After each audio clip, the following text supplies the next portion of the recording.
October 19, 2014, Comet Siding Spring, also designated C/2013A1, will have a close encounter with the planet Mars. Early estimations of the path of Comet Siding Spring seem to indicate there might be a slight possibility that the comet would collide with Mars. The current orbital estimation indicates that the comet has about a 1 in 120,000 chance of impacting the red planet.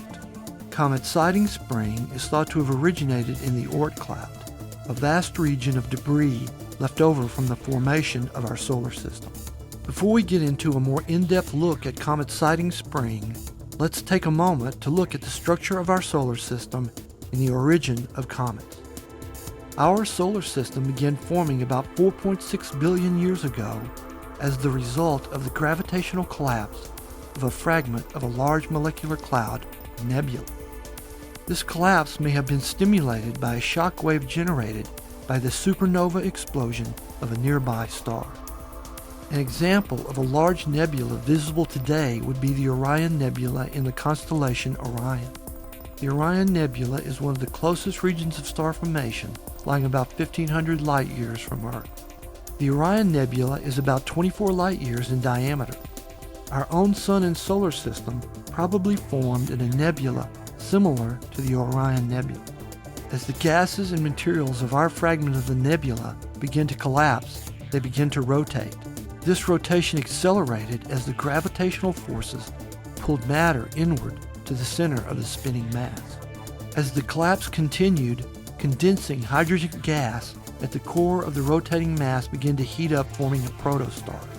Eventually, the pressures and temperature at the heart of the protostar became so intense that the hydrogen gas began to undergo hydrogen fusion, releasing enormous amounts of energy, thus marking the birth of our Sun as a star.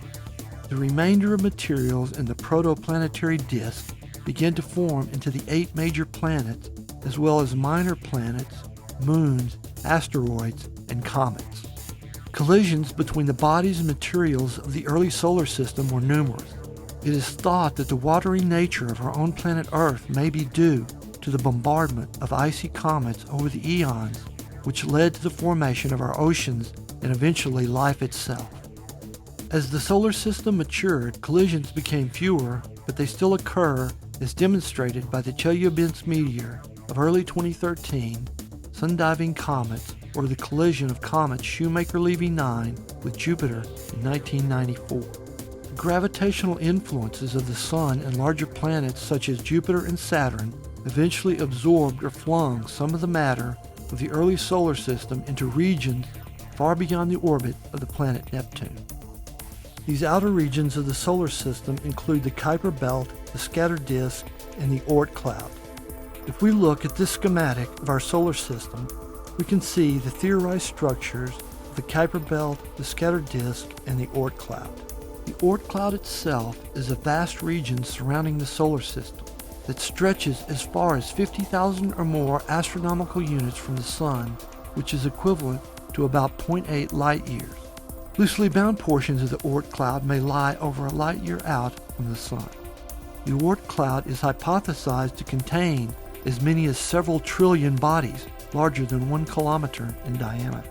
It is from this vast reservoir of primordial material that Oort cloud comets such as Siding Spring, Ison, and Hale-Bopp are thought to have originated.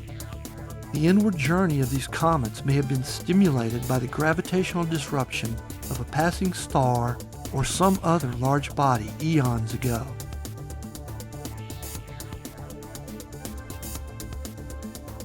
Comet Siding Spring's journey toward the inner solar system may have been set in motion many thousands of years in the past. On October 19, 2014, that journey will culminate in a close encounter with Mars. As Comet Siding Spring makes its close encounter with Mars, Earthlings will have an opportunity to observe this primordial visitor via our robotic researchers on the surface of and orbiting the red planet. Some of the prime robotic missions that will be able to observe Comet Siding Spring are, from orbit, MAVEN, the Mars Reconnaissance Orbiter, and the 2001 Mars Odyssey. On the surface of Mars, the Curiosity rover at Gale Crater and the Opportunity rover on the Meridiani Planum may be able to make significant observations of Comet Siding Spring. The comet was discovered on January 3, 2013 by Robert H. McNaught of the Siding Spring Observatory while the comet was still about 7.2 astronomical units from the Sun. The Siding Spring Observatory is located in New South Wales, Australia.